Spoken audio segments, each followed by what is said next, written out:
नमस्कार सर्व स्वामी भक्तांना श्री स्वामी समर्थ। तर आज आहे अपरा एकादशी। सर्वात प्रथम अपरा एकादशी निमित्त सर्वांना खूप खूप शुभेच्छा। तर आज आपण घरच्या घरी साध्या आणि सोप्या पद्धतीने विठ्ठल रुक्मिणीची पूजा कशी घ्यायची, अभिषेक कसा घ्यायचा, अभिषेकाला कुठलं स्तोत्र म्हणायचा, हे सर्व आज आपण ह्या व्हिडिओच्या माध्यमातून पाहणार आहोत। तसेच आजच्या ह्या एकादशीचे काय महत्त्व आहे ते देखील आपण जाणून घेणार आहोत। चला तर मग सुरू करूया आजच्या पूजेला आणि आजच्या व्हिडिओला। अभिषेक पूजेसाठी लागणारं साहित्य आहे दही, दूध, तूप, मध, साखर, नैवेद्य, हळदी, कुंकू, अक्षदा आणि अष्टगंध। चला तर सुरू करूया अभिषेकाला। सर्वात प्रथम रुक्मिणी मातेला अभिषेक घालून घ्यायचा आहे। अभिषेकाला सर्वात प्रथम आपण या ठिकाणी पंचामृताने स्नान घालून घ्यायचं आहे। त्यामध्ये सर्वात प्रथम आहे दूध, त्यानंतर दह्याने अभिषेक घालून घ्यायचा आहे।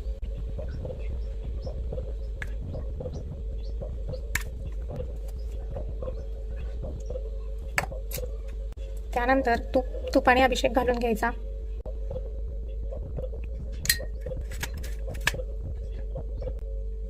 त्यानंतर मधाने असं करून सर्व पंचामृताने सर्वात प्रथम अभिषेक घालून घ्यायचा आहे।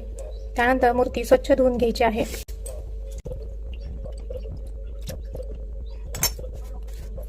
त्यानंतर शर्करा स्नान घालून घ्यायचा आहे।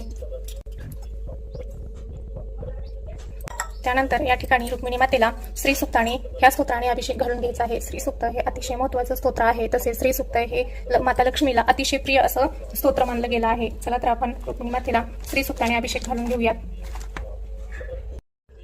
श्री सुक्तम हरि ओम हिरण्यवर्णम हरिणीं सुवर्ण रजतश्रजां चंद्रां हिरण्मय लक्ष्मी सात्वेदो मावह तामहव सात्वेदो लक्ष्मी मणपगामिनीं यस्यां हिरण्यविन्दय गामशं पृषाणं अश्वप्रम्रतमद्यं हास्यनाद प्रबोधिनीं श्रयं देवमुपहवय श्रमां देवजुषत्तां कामसोऽस्मिता हिरण्यप्रकारं आद्रां जुनत्रप्तां तपन्तिनीं पद्मस्थितां पद्मवर्णां तामिहोपहवय श्रयं चन्द्रां प्रभसायिषा ज्वलन्ति श्रयं देवजुष्टामुदरां तां पद्मणीं शरणं प्रपद्ये लक्ष्मीशतं तम्रणे आदित्यवर्णे तपसो आदिजातो वनस्पतिः रक्षबिल्ब तस्य फलानि तपसानुन्दन्ति मायन्त्राच्य भया लक्ष्मी उपेतु मादिवसः कृतिच्चमणेन सह प्रादुर्भूतो सुस्मरच कृतिमदं ददातु मे श्रीपा साम्लां ज्येष्ठां लक्ष्मणा क्षमाम्यं अभूतिं समरधि च सर्वानिर्धन्धो मे ग्रहान्त गन्धद्वारा दुरादर्शां नित्यपुरुषां करिषिणीं ईश्वरीं सर्वभूतानां तामिहोपहवैषं मनसः काममाकुन्ती वाचा सत्यमशीमहि पशूणां रूपमण्डस्य मयि श्रीश्रयतायिषः कर्दमेण प्रजापुता मयि सम्भव कल्दनं श्रियं वासाय मे कुले मातरं पद्ममालिनीं अपह सृजन्तोत्क्लित्वसमेघ्रैः निसदेवी श्रियं वासाय मे कुले आद्रां यकरिनिष्ठां सुवर्णं हेममालिनीं सूर्यां हिरण्मय लक्ष्मी जातवेदो मावह आद्रां पुष्करणपुष्टिं पिङ्गलां पद्ममालिनीं चन्द्रां हिरण्मय लक्ष्मी जातवेदो मावह तामहव जातवेदो लक्ष्मी मणपगामिनीं यस्यां हिरण्यविन्दय गामश्वं पुरुषाणं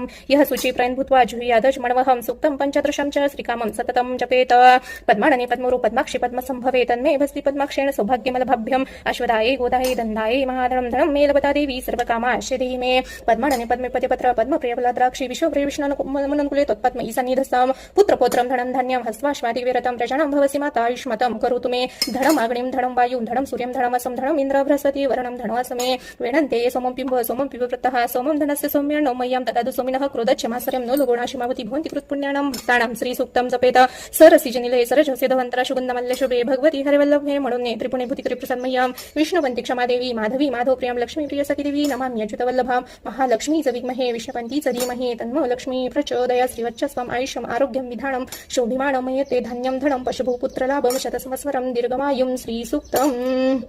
श्री रुक्मिणी माताय नमः। स्नानियं समर्पयामि। अशा पद्धतीने अभिषेक स्नान पूर्ण झालेलं आहे।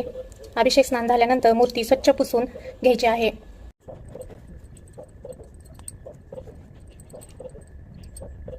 मूर्ती पुसून झाल्यानंतर जिथे मूर्ती ठेवणार आहे तिथे एक तुळशीचं पत्र आसन म्हणून ठेवायचं आहे।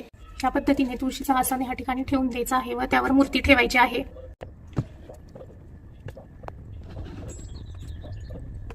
आता विठ्ठलाच्या मूर्तीला अभिषेक घालून घ्यायचा आहे। त्याआधी हे पाणी आपल्याला काढून घ्यायचं आहे।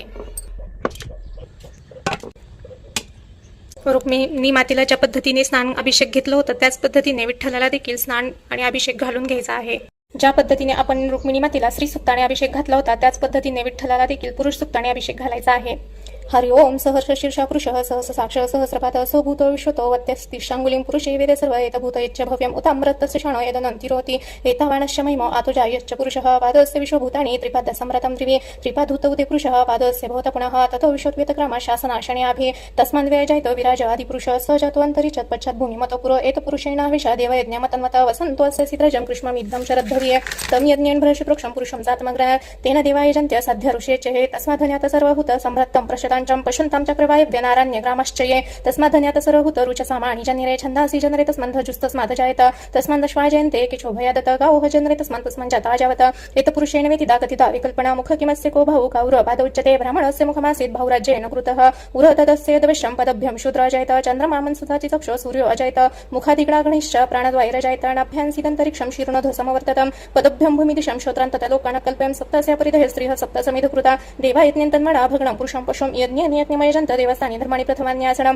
तेहणाकमहिमानं सचन्द्रेऽत्र पूर्वे साध्या सन्ति देवाः हरि ओं मातो देवा अवन्तनो विष्णुविचक्रमे पृथव्या सप्तधामावि इदं विष्णुविचक्रमे त्रेधानिदं पदं समूहस्य पासुरे त्रीणि पदविचक्रमे विष्णुर्गोपादुभ्यः अतो धर्माणि धार्यान् विष्णुकर्माणि पश्यन्ति यत् व्रतानि पस्पश्य इन्द्रज्जसुखा तद विष्णुं परं पदं सदा पश्यन्ति सूरे तद विप्रसुपन्याओ जाग्रवासं समिर्धते विष्णुरेतं परं पदं शान्तिमन्त्रम् ॐ देवस्यं त्वं सवितो प्रसव्याश्न बाहुभ्यं कृष्णहस्तभ्यम् अग्नितेजसं सूर्यश्च वर्चस्व इन्द्रसीन्द्रनाशाभिबलैश्च नद्धं भूर्भुवस्वः अमृताभिकेशस्तु शान्तिवृष्टितृष्टिधन्तु ॐ शान्तिः शान्तिः शान्तिः। या पद्धतीने विठ्ठलांना अभिषेक स्नान घालून घ्यायचा आहे। अभिषेक झाल्यानंतर मूर्ती स्वच्छ पुसून घ्यायची आहे। विठ्ठलांना देखील बसण्यासाठी तुळशीचा आसन ठेवायचा आहे आणि त्यावरती विठ्ठलाची मूर्ती ठेवून द्यायची आहे। मूर्तीला हार घालून घ्यायचा आहे। विठ्ठल रुक्मिणीची मूर्ती देवघरात ठेवल्यानंतर त्यांची पंचोपचार पूजा करून घ्यायची आहे। सर्वप्रथम विठ्ठल रुक्मिणींना गंध लावून घ्यायचा आहे, त्यानंतर अक्षदा वाहून घ्यायचा आहे व रुक्मिणी मातेला हळदी कुंकू वाहून घ्यायचं। त्यानंतर फुलं वाहून घ्यायचे, त्यानंतर अगरबत्ती ओवाळून घ्यायची आहे।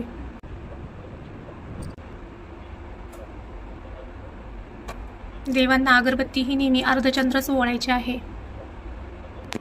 अगरबत्ती ओवाळून झाल्यावर दीप ओवाळून घ्यायचा आहे।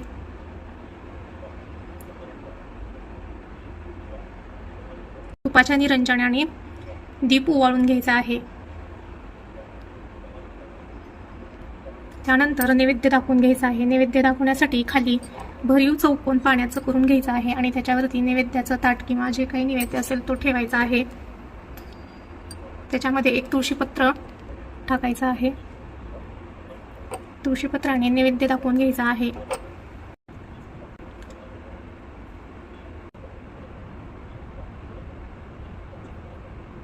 त्याच पद्धतीने आणखीन एकदा नैवेद्य दाखवून घ्यायचा। तर अशा पद्धतीने पूजा संपन्न झालेली आहे। तर अगदी सोप्या आणि साध्या पद्धतीने विठ्ठल रुक्मिणीचे एकादशी दिवशी घरच्या घरी कशी पूजा करायची ते आपण ह्या व्हिडिओच्या माध्यमातून पाहिले आहे। तर आजची एकादश होती अपरा एकादशी। अपरा एकादशीचे व्रत करण्याचे अनेक महत्त्व आहे। चला तर जाणून घेऊयात काय आहेत ते महत्त्व। तर अपरा एकादशी केल्याने व्यक्तीला अपार पुण्य आणि आनंद प्राप्त होतो। तसेच अपरा एकादशीचे व्रत केल्याने मनुष्याला ब्रह्महत्या तसेच निंदा अशा अनेक दुष्ट गोष्टीपासून त्या आत्म्याला सर्व पापापासून मुक्ती मिळते। ह्या एकादशीचे व्रत केल्याने मानसिक शांती मिळते। तसेच अपरा एकादशीने अपरा असं नाव असल्यामुळं आपल्याला अपार संपत्ती मिळते। या एकादशीचे व्रत केल्याने माणूस जगात प्रसिद्ध होतो। तसेच धार्मिक श्रद्धानुसार गंगा नदीच्या तीरावर पितरांना पिंडदान अर्पण केल्याने किंवा कुंभ किंवा बद्रीनाथामध्ये केदारनाथाला जाऊन सूर्यग्रहणाच्या वेळी सोन्याचे दान केल्याचे जे फळ मिळते तेच फळ अपरा एकादशीच्या उपवासाने देखील प्राप्त होते। इतकं या एकादशीचं महत्त्व आहे। चला तर मग प्रत्येक एकादशीला ह्याच पद्धतीने पूजा नक्की करून बघा। तसेच जर तुम्हाला पूजा करताना अभिषेकामध्ये स्त्री सूक्त पुरुष सूक्त येत नसेल तर साध्या आणि शुद्ध पाण्याने जरी अभिषेक घातला तरी चालतो। पूजा आवडली असेल तर व्हिडिओला लाईक शेअर सबस्क्राईब करा। धन्यवाद। श्री स्वामी समर्थ।